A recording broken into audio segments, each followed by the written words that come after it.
Students, आज के इस वीडियो लेक्चर में हम प्रैक्टिकल प्रॉब्लम नंबर 3 सॉल्व करेंगे, जहाँ पे Vasu and Viraj share profits and losses in the ratio of 3:2 respectively. मतलब उनका ओल्ड प्रॉफिट शेयरिंग रेशियो 3:2 का है and their balance sheet as on 31 March 2019 यहाँ पे दी हुई है डाउन में। तो यहाँ पे balance sheet as on 31 March liabilities के अंडर में हमें सन्ड्री क्रेडिटर्स दिया है एंड जनरल रिजर्व दिया है। तो ये जो सन्ड्री क्रेडिटर्स है इसमें तो हम एप्रिसिएशन डिप्रिसिएशन देखेंगे, कुछ भी है तो उसके अकॉर्डिंगली रीवैल्यूएशन अकाउंट डिफरेंस जाएगा। फिर ये जनरल रिजर्व है, ये हमें पार्टनर्स को डिस्ट्रीब्यूट कर देना है, ओल्ड पार्टनर्स को उनके ओल्ड रेशियो में, ठीक है, क्योंकि ये इन्होंने जमा करके रखा हुआ पैसा है तो ये इनमें डिस्ट्रीब्यूशन हो जाएगा। फिर यहाँ पे कैपिटल है तो ये कैपिटल बैलेंसेस हम बाय बैलेंस ब्रॉट डाउन करके इनकी कैपिटल अकाउंट में लिखेंगे। फिर यहाँ पे एसेट्स के अंडर में हमें कैश एट बैंक दिया, तो कैश एट बैंक के अमाउंट में ना इंक्रीज है डिक्रीज आने वाला है, तो वो हम है ना एसेट्स के अंडर में हम लिखेंगे। इसका जो कैश एट बैंक का है ना इंक्रीज डिक्रीज रिवैल्यूएशन में नहीं लिखा जाता है। ये एक बात याद हमको रखनी है कि कैश एंड बैंक का है ना कोई भी बैलेंसेस का डिफरेंसेस है ना रिवैल्यूएशन अकाउंट में नहीं दिखाते हैं, ठीक है। फिर यहाँ पे जो सन्ड्री डेटर्स है उस पर हमको चेक करना है कि कोई आरडीडी वगैरह है क्या, कोई डिक्रीज इंक्रीज, उसके अकॉर्डिंगली डिफरेंस रिवैल्यूएशन में जाएगा।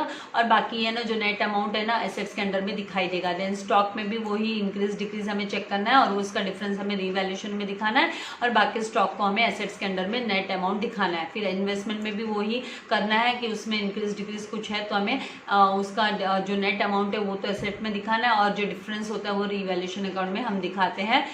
सेम थिंग प्लान पे भी कोई डिप्रिसिएशन एप्रिसिएशन है क्या, अकॉर्डिंगली रिवैल्यूएशन में उसका डिफरेंस दिखाई देगा, और बाकी का जो नेट अमाउंट है वो एसेट्स में हमें दिखाना है। सेम लैंड एंड बिल्डिंग भी फिक्स एसेट्स है तो इसके ऊपर भी एप्रिसिएशन डिप्रिसिएशन कुछ है तो उसके अकॉर्डिंगली उसका हमें इफेक्ट है ना रिवैल्यूएशन अकाउंट में दिखाना है, और बाकी नेट अमाउंट हमें एसेट्स के अंडर में बिल्डिंग को लिखना है। तो इस तरीके से ये एसेट्स एंड लायबिलिटीज हम नए बैलेंस शीट में लिखेंगे। और फिर यहाँ पे दे एडमिट हरी को उन्होंने एडमिशन दिया इनटू पार्टनरशिप फर्म में 1 अप्रैल 2019 का, in the terms being that कौन से कंडीशंस पे कौन से टर्म्स में कि he shall have to bring 60,000 as his capital, as a capital उसको 60,000 लेके आना है। मतलब इसकी जर्नल एंट्री अगर हम बोले जर्नल एंट्री तो cash account debit to cash और बैंक अकाउंट डेबिट टू यहाँ पे हरीज कैपिटल अकाउंट हमें लिखना है, राइट। तो हम है ना पार्टनर्स कैपिटल बनाएंगे तो वहाँ पे बाय कैश और हरी के कॉलम के अंडर में 60,000 लिखेंगे। फिर नेक्स्ट हमें यहाँ पे बोला वैल्यू ऑफ गुडविल की वैल्यू ऑफ द फर्म की गुडविल की वैल्यू हमें निकालनी है, is to be fixed at the average profit, वो फिक्स करनी है हमें average profit of the last 3 years. तो लास्ट 3 ईयर्स के एवरेज प्रॉफिट पे मतलब आपको खाली यहाँ पे प्रॉफिट्स का एवरेज निकालना है। तो एवरेज निकालने पे 3 साल का प्रॉफिट्स को ऐड करोगे और डिवाइड बाय 3 करोगे तो जितना भी अमाउंट आएगा वो गुडविल का अमाउंट होगा। और फिर यहाँ पे हमें क्या बोला हुआ है कि Hari is unable to bring, Hari है ना नहीं ला पा रहा है, Hari is unable to bring the goodwill, वो गुडविल नहीं ला पा रहा है इन कैश। तो इस केस में हमको क्या करना है पहले, और यहाँ पे बोला it is decided to raise the goodwill in the books of account. तो मतलब है ना ये गुडविल को है ना बुक्स ऑफ अकाउंट्स में दिखाना है, रेज करना है ये अमाउंट, राइट। तो इस केस में हमें क्या करना है, सबसे पहली जो जर्नल एंट्री पास होगी ना वो यहाँ पे गुडविल अकाउंट डेबिट, हमें क्या करना है जो जितना भी यहाँ पे गुडविल आएगा हम कैलकुलेट करेंगे जब अमाउंट और डिवाइड बाय 3 करेंगे तो हमें यहाँ पे गुडविल है ना 67,500 मिलने वाला है।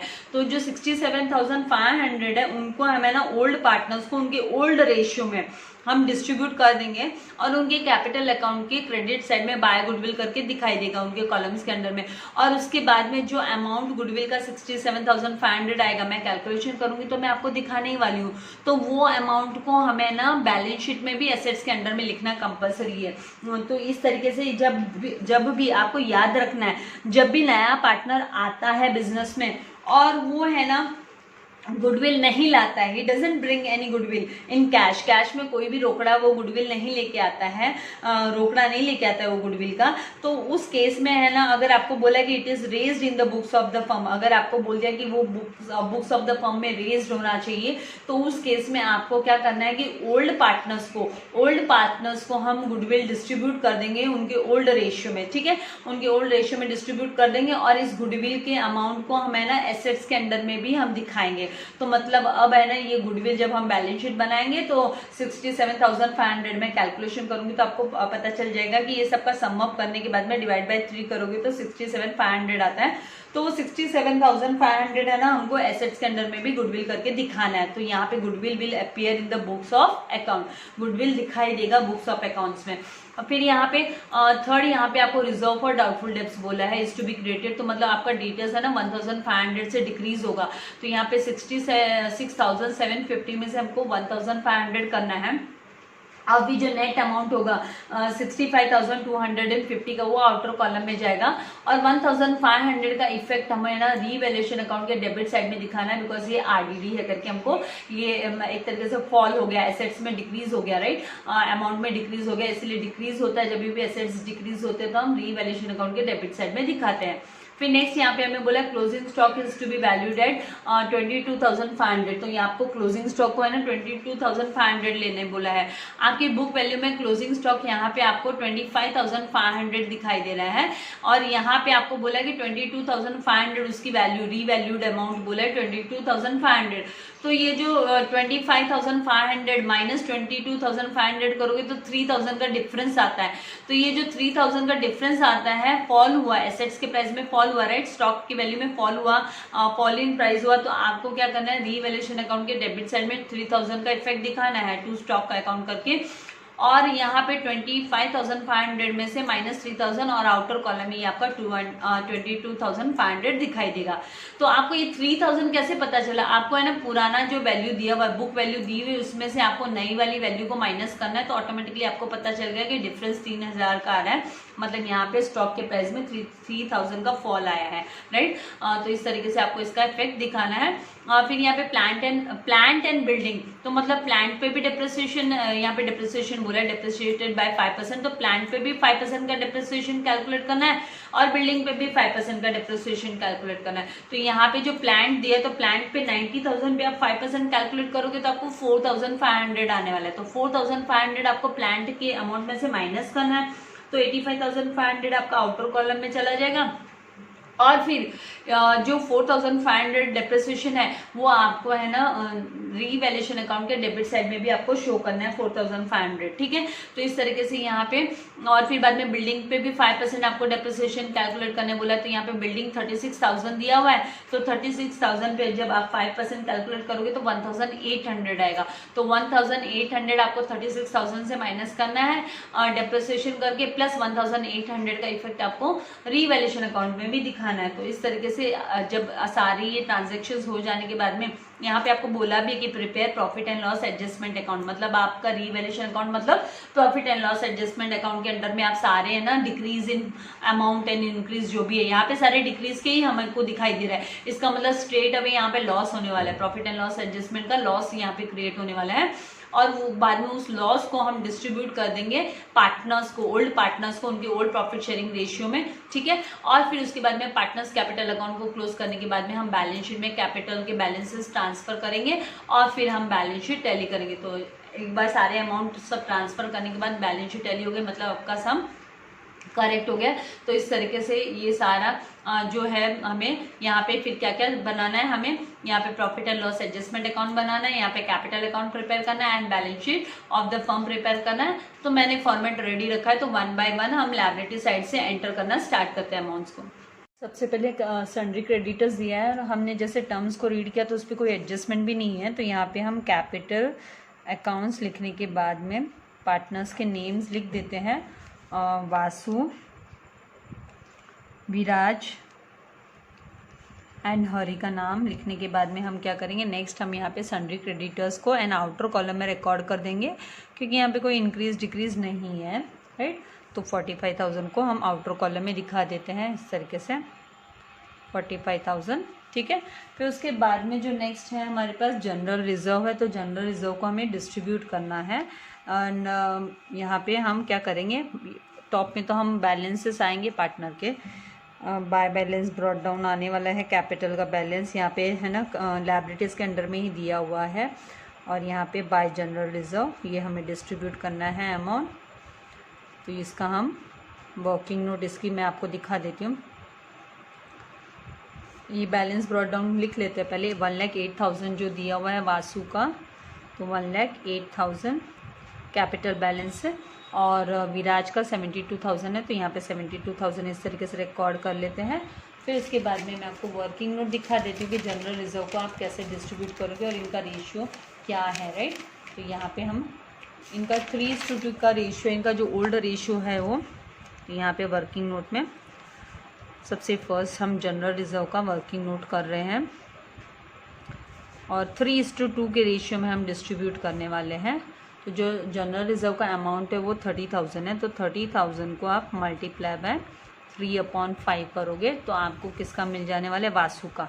तो वासु का आपको शेयर मिल जाने वाला है जनरल रिजर्व में। तो 5 1 जा 5, 5 6 जा कितना होता है, 30 होता है, राइट। तो 6,000 मल्टीप्लाई बाय 3 करोगे तो 18,000 आएगा।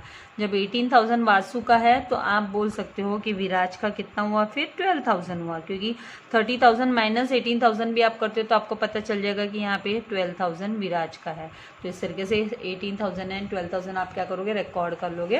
तो यहाँ पे हम इनका जो कैपिटल, यहाँ पे कैपिटल अकाउंट के अंदर, पार्टनर्स कैपिटल अकाउंट के अंदर, यहाँ पे हम वासु के कॉलम के अंदर में 18,000 जैसे हमने कैलकुलेट किया, ठीक है, 3:2 में हमने डिस्ट्रीब्यूट किया ओल्ड रेशियो में, और 12,000 हम विराज का लिख लेते हैं। तो इस तरीके से ये होने के बाद में हमको क्या करना है, नेक्स्ट हमको एसेट्स के यहाँ पे आना है। तो एसेट्स में सबसे पहले कैश एट बैंक दिया है, तो कैश एट बैंक को हम जहाँ नीचे एकदम डाउन में लिख लेते हैं, यहाँ पे कैश एट बैंक। इसमें डिफरेंसेस आने वाले अमाउंट में, तो ये लास्ट में हम रिकॉर्ड करेंगे, राइट। तो आप है ना यहाँ पे वर्किंग नोट में, यहाँ पे ना वर्किंग नोट में क्या करोगे, वर्किंग नोट में कैश एट बैंक लिख लोगे, जो ये बुक वैल्यू जो दिया है, राइट, उसको 750 को लिख लोगे। फिर इसमें जो भी एडिशन सब्ट्रैक्शन वगैरह है वो हम करते जाएंगे। फिर जो नेक्स्ट आपको यहाँ पे जो दिया हुआ है वो है आपका, यहाँ पे जो नेक्स्ट अमाउंट जो दिया है हमें वो सन्ड्री डेटर्स है। तो सन्ड्री डेटर्स को हम टॉप में यहाँ पे एसेट्स के यहाँ पे सन्ड्री डेटर्स, और जैसे कि यहाँ पे सन्ड्री डेटर्स में हमने देखा है कि यहाँ पे इसमें ना आरडीडी का इफेक्ट आने वाला है, राइट। तो हम क्या करेंगे, यहाँ पे 1 लाइन लीव कर देंगे, अमाउंट को इनर कॉलम में लिख लेते हैं 66,750 को यहाँ पे और इनर कॉलम में, राइट। फिर उसके बाद में नेक्स्ट आपको दिया हुआ है स्टॉक, तो स्टॉक का 25,500 भी इनर कॉलम में लिख लेते हैं, क्योंकि इसके ऊपर भी इफेक्ट है हमें पता है, राइट।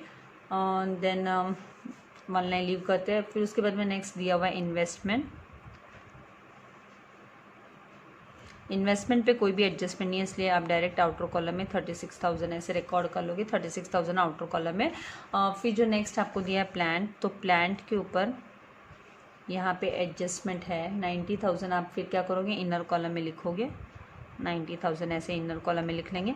फिर उसके बाद में नेक्स्ट आपको दिया हुआ है बिल्डिंग, तो बिल्डिंग के अमाउंट को भी आप क्या करोगे, इस पे भी एडजस्टमेंट है, तो हम 36,000 जो बिल्डिंग का अमाउंट दिया उसको भी इनर कॉलम में लिख लेंगे, ठीक है। फिर उसके बाद में जो नेक्स्ट है ना, यहाँ पे टर्म्स में दिया हुआ है कि ही शेल ब्रिंग्स 60,000, उसको क्या लेना है, एज अ कैपिटल लाना है। तो आप कैपिटल अकाउंट में यहाँ पे बाय कैश एंड बैंक, क्योंकि जो जर्नल एंट्री होती है वो cash and bank account debit to Hari's capital account होगा। तो हरी के कैपिटल, क्योंकि हरी लेके आ रहा है 60,000 कैपिटल, तो ऐसे 60,000 रिकॉर्ड कर लेंगे। और ये है ना, आपको कैश अकाउंट में भी ऐड करना होगा 60,000, ठीक है। तो यहाँ पे आपने कैश का वर्किंग नोट ऐसे जस्ट लिखने के लिए, तो यहाँ पे ऐड 60,000 ही पैसा ला रहा है, तो ठीक है। उसके बाद में आपको है ना गुडविल का कैलकुलेशन करने बोला है सेकेंड एडजस्टमेंट में, कि goodwill of the firm is to be fixed at, right. तो यहाँ पे एवरेज प्रॉफिट के हिसाब से आपको गुडविल इज इक्वल्स टू यहाँ पे किसके 3 years एवरेज प्रॉफिट है, ये किसके इक्वल में, तो 3 years average profit, it is equals to 3 years average profits. तो आपको 3 years का जो एवरेज प्रॉफिट दिया हुआ है वो अमाउंट्स आप लिख लोगे। तो यहाँ पे 48,000 फर्स्ट ईयर का, देन सेकेंड ईयर में मतलब 2010 एंड 11 में 81,000, और फिर 2011 एंड 12 में 73,500 अपॉन आपको 3 करना है, क्योंकि 3 साल का दिया है तो अपॉन 3। आप जब ये सबको टोटल कैलकुलेशन करते हो तो ये 2,00,000 62,500 आएगा तीनों ईयर का, एंड डिवाइड बाय आप 3 करोगे तो फिर आपको यहाँ पे 67,500 मिलेगा। आप ऐसे कैलकुलेट करके देखोगे, 3 1 ज़ा 3 तो 3 6 ज़ा 18 होता है, 2 लेफ्ट हुआ, 3 7 ज़ा 21, 1 लेफ्ट हुआ, 3 5 ज़ा 15 एंड ये 2 0 एज इट इज़, राइट। तो 67,500 आपका गुडविल है। और ये जो गुडविल है ना, ये कोई कैश नहीं लेके आ रहा है नया partner, who is unable to bring ना, तो आपको इसको क्या करना है, रेज करना है बुक्स ऑफ अकाउंट्स में। आपको इसको बैलेंस शीट में भी दिखाना है इस अमाउंट को, तो आप है ना बैलेंस शीट में यहाँ पे गुडविल का, क्योंकि यहाँ पे कोई कैश नहीं आ रहा है तो आपको गुडविल को दिखाना है। 67,500 का आपको रेज करना है, मतलब 67,500 आप एसेट्स के अंडर में गुडविल दिखाओगे ये, राइट। और इसके साथ साथ आप क्या करोगे, जो पार्टनर्स है ना उनको ये है ना आपको डिस्ट्रीब्यूट कर देना है। जो पार्टनर्स है ना उनको यहाँ पे ओल्ड रेशियो में, क्या होगा, थर्ड जो होगा यहाँ पे डिस्ट्रीब्यूट करेंगे हम ओल्ड रेशियो में।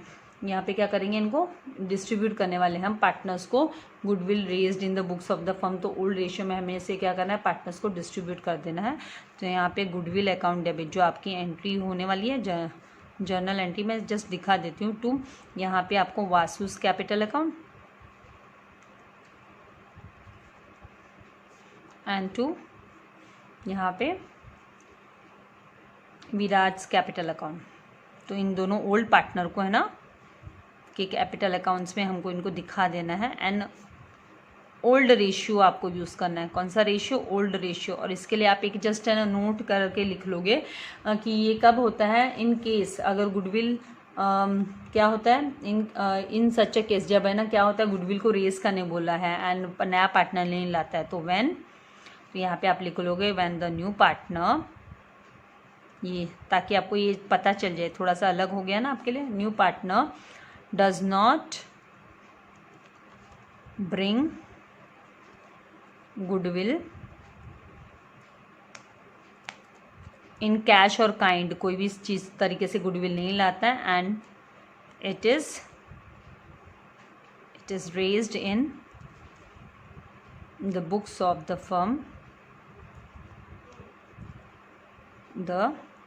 फर्म, तो इस केस में आपको एक तो ये एंट्री पास करनी है, और दूसरा है ना इसको नए न्यू बैलेंस शीट में भी ये अपीयर होगा। तो in such a case goodwill will appear, in such a case goodwill will appear in new balance sheet, B/S लिखा है, मतलब नई बैलेंस शीट में भी ये दिखाई देगा गुडविल का अमाउंट आपको नई बैलेंस शीट में भी ये दिखाना है। अब इनको आपको ओल्ड रेशियो बोले तो 3 and 2, 3:2 के रेशियो में आपको डिस्ट्रीब्यूट कर देना है 67,500 को, राइट। तो यहाँ पे मैं आपको वर्किंग नोट में इसका कैलकुलेशन कैसे आप 67,500 को डिस्ट्रीब्यूट करोगे, तो 67,500 मल्टीप्लाई बाय आपको 3/5 करना है, ठीक है। मल्टीप्लाई बाय आपको क्या करना है, 3/5 करना है। तो 5 1 ज़ा 5, और यहाँ पे भी 5 1 ज़ा 5 लोगे, फिर 1 लेफ्ट हुआ, 5 3 ज़ा 15 हुआ, राइट। 5 3 ज़ा 15, तो कितना लेफ्ट हुआ, 2, 5 5 ज़ा 25 एंड 0 0, तो 13,500 1 शेयर आया। मल्टीप्लाई बाय आप 3 करोगे तो 0 0, 3 5 ज़ा 15, कैरी ओवर 1, 3 3 ज़ा 9 and 1, 9 and 1 10 होता है, तो 0 कैरी ओवर 1, 3 1 ज़ा 3 and 1 4। तो यहाँ पे 40,500 गुडविल किसका हो गया, ये वासु का हो गया। तो यहाँ पे वासु की यहाँ पे आप लिख लोगे 40,500।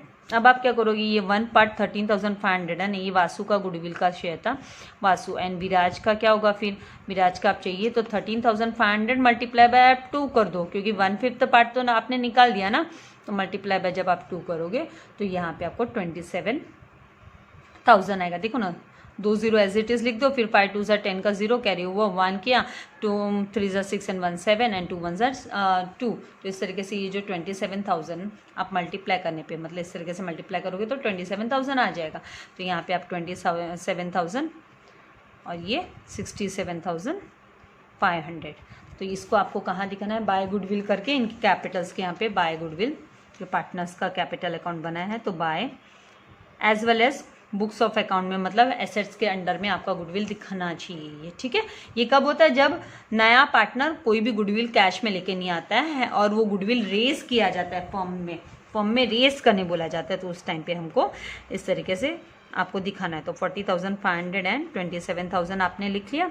उसके बाद में जो नेक्स्ट है आपको क्या करना है, रिजर्व्स फॉर डाउटफुल डेब्ट्स का दिखाना है इफेक्ट। तो आपने डेटर्स का अमाउंट लिखा हुआ है एसेट्स के अंडर में, तो यहाँ पे आप क्या करोगे, माइनस RDD आपको कैलकुलेट करके अमाउंट बोला है 1,500, आप क्या करो, माइनस करो, माइनस 1,500 करोगे तो यहाँ पे 65,250। ठीक है, 65 आप माइनस करते तो 0, 5 देन 7 माइनस 5 किया तो 2, 6 माइनस 1 किया तो 5, तो और 6 एज इट इज, तो 65,250 आ गया। और ये जो 1,500 का इफेक्ट आपको रीवैल्यूएशन अकाउंट के डेबिट साइड में दिखाना है, तो यहाँ पे आप रीवैल्यूएशन अकाउंट के यहाँ पे भी 2 RDD अकाउंट, ठीक है, ये आपको ये RDD हमने क्या किया, रेस किया, राइट।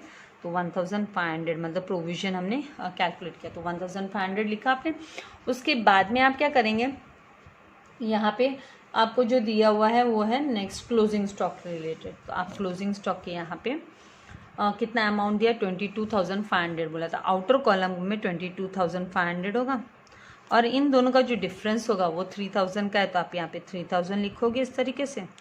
और यहाँ पे माइनस डेप्रिसिएशन, मतलब यहाँ पे डेप्रिसिएशन हुआ है, तो इसको भी आप क्या करोगे, debit side of revaluation account इसको दिखाओगे। तो आप यहाँ पे 2 स्टॉक करके, और यहाँ पे वैल्यू में डिक्रीज हो गया ना स्टॉक के अकाउंट, तो एसेट्स जब भी डिक्रीज होते हैं, मतलब डाउन एरो एसेट्स डिक्रीज होते हैं, तो यहाँ पे 3,000 का फॉल आया, fall in price of stock. तो आप debit side of profit and loss adjustment, revaluation account मतलब आपका profit and loss adjustment account यहाँ बोला ना, तो आपको स्पेसिफाई किया प्रॉफिट एंड लॉस अकाउंट, मतलब आपको प्रॉफिट एंड लॉस अकाउंट करके हेडिंग देनी है, ठीक है, एडजस्टमेंट अकाउंट करके हेडिंग देनी है। But this is nothing but आपका रीवैल्यूएशन अकाउंट, ये आपका रीवैल्यूएशन अकाउंट ही होता है, ठीक है। फिर उसका नेक्स्ट जो दिया है, प्लांट पे आपको 5% कैलकुलेट करना है। तो यहाँ पे प्लांट आपको डेप्रिसिएशन मतलब माइनस डेप्रिसिएशन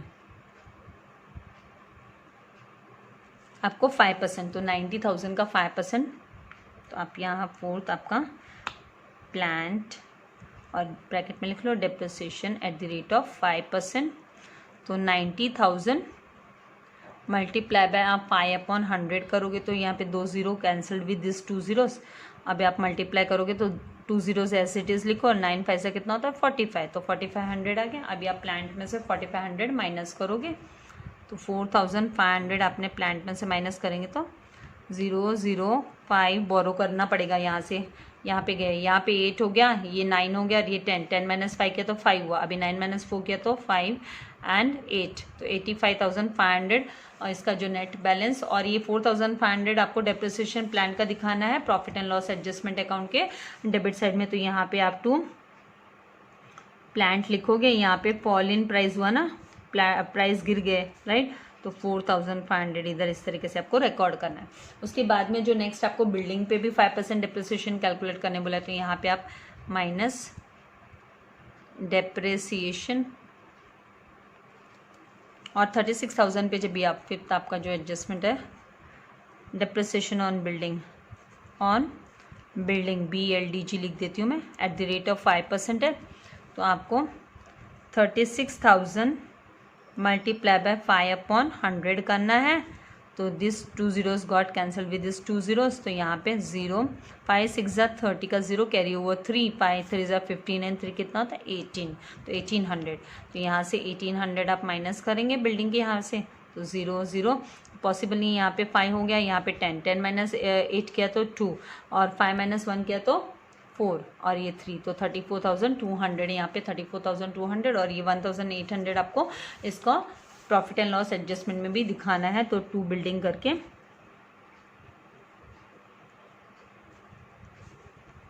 डाउन एरो और 1,800, तो इस तरीके से सारे जो टर्म्स है वो हमने कंप्लीट कर लिया। अब सबसे पहले हमको रीवैल्यूएशन अकाउंट को क्लोज करना है। तो आप देखोगे कि रीवैल्यूएशन अकाउंट के डेबिट साइड में ही सारे अमाउंट्स है, क्रेडिट में कुछ भी नहीं, मतलब यहाँ पे लॉस है, स्ट्रेट अवे लॉस हो रहा है। तो आप ये सब कुछ सम अप करोगे, 0 0 5 + 5 10 10 + 8 18 का 8 कैरी ओवर 1 1 + 2 1 + 1 2 2 + 3 5, 5 + 4 9, 9 + 1 10, तो 10,800 आपका आया। तो ये आपका डेबिट बैलेंस हो गया। क्या हो गया? Debit balance. इसको बोला जाता है डेबिट बैलेंस। क्या बोलते हैं हम? डेबिट बैलेंस हो गया। डेबिट साइड मोर डेबिट बैलेंस बोला जाता है। तो मतलब ये आपका लॉस हो गया। जब भी डेबिट बैलेंस होता है तो लॉस होता है। तो बाय लॉस TRFD मतलब transfer to old partners. Old partners को ही बेयर करना पड़ेगा ना, ये भी partners in old ratio. Old ratio में हम उनको दे देंगे। तो यहाँ पे वासु एंड विराज इन दोनों को मिलेगा और 3:2 के रेशियो में मिलेगा। तो यहाँ पे मैं कैलकुलेशन आपको दिखा देती हूँ। तो यहाँ पे जो हमारा 6th जो है लॉस का वासु ने कितना बेयर करना है, तो वासु का कितना है 10,800 मल्टीप्लाई बाय आपको 3 क्या करना है 5 करना है। 5 1 = 5, 5 2 = 10 एंड अगेन 5 1 = 5, फिर 3 लेफ्ट हुआ, 5 6 = 30, तो 2160 मल्टीप्लाई बाय 3 करेंगे। तो फिर यहाँ पे हमको 0 6 3 = 18 8 कैरी ओवर 1 3 1 = 3 and 1 4 एंड 3 2 = 6, तो 6480 आया।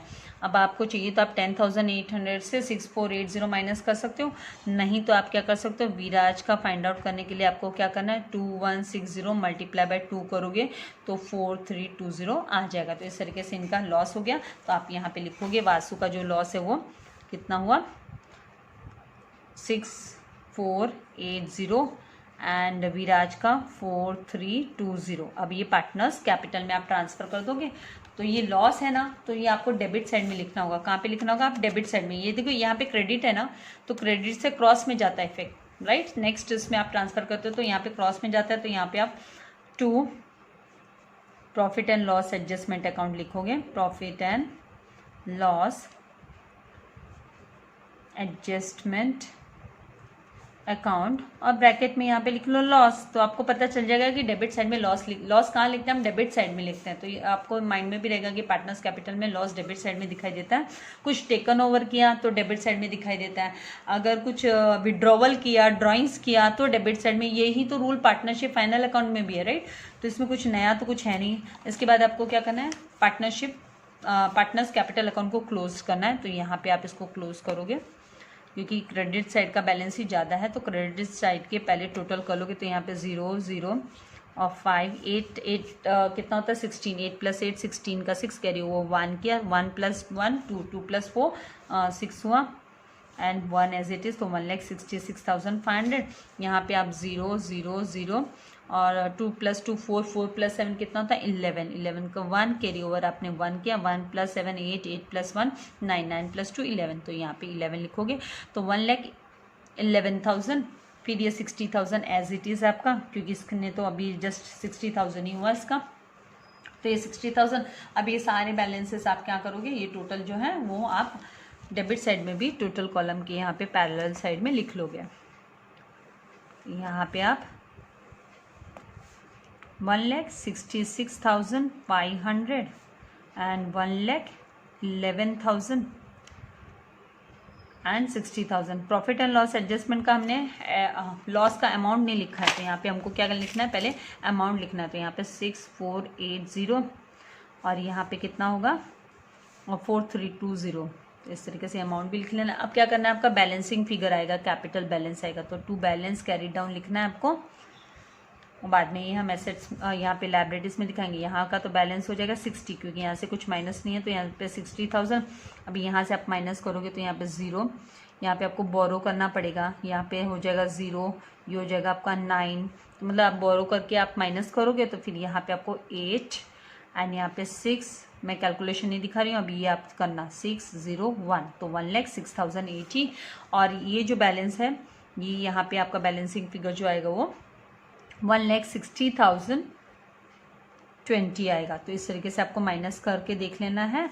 और ये आपके बैलेंसिंग फिगर है, ये आपको क्या करना है, ये पार्टनर्स के जो कैपिटल्स है उनको लायबिलिटीज़ के अंडर पे यहाँ पे लिख लेना है। तो अभी यहाँ पे आप लिखोगे तो 1,60,020 एंड यहाँ पे 1,06,680 एंड प्लस 60,000 करना है आपको। ये सबको आप सब सम अप करोगे, टोटल करोगे तो आपको 3,26,700 आएगा। ठीक है, 3,26,700। तो इस तरीके से आपका सारे बैलेंस लिख दिया। अब आपने क्या नहीं लिखा है, हमने खाली कैश एट बैंक नहीं लिखा है। तो कैश एट बैंक का बैलेंस मतलब हमने यहाँ वर्किंग नोट सबसे पहले यही लिखी थी। तो आपको 60,000 प्लस आप 750 करोगे तो कितना टोटल आता है, 60,750। तो मतलब ये आपको रिकॉर्ड करना है। यहाँ पे आपने हमने ब्लैंक रखा है, लिखा जरूर था लेकिन ब्लैंक रखा है, कुछ माइनस प्लस करना हो तो यहाँ पे 60,750 लिखने के बाद में आप क्या करोगे, लायबिलिटीज़ को क्लोज करोगे और फिर एसेट साइड भी आप टोटल करोगे। तो यहाँ पे जब आप टोटल करोगे, सम अप करोगे, तो यहाँ पे आपको 0 और 0 और 7, 6 प्लस 5 कितना होता है 11, कैरी ओवर 1 किया तो 1 प्लस 2 3, 3 प्लस 4 7 एंड 3, तो 3,71,700। यहीं पे टोटल करना सीखना। आप इसको अमाउंट को कॉपी डाउन करके दूसरी जगह और फिर टोटल करके और फिर यहाँ पे लिखो, वैसा काम नहीं करना, लेंदी प्रोसेस हो जाएगा और आपके पास फिर समय भी नहीं बचेगा, राइट। आगे भी आपको सारे सम्स करने होंगे।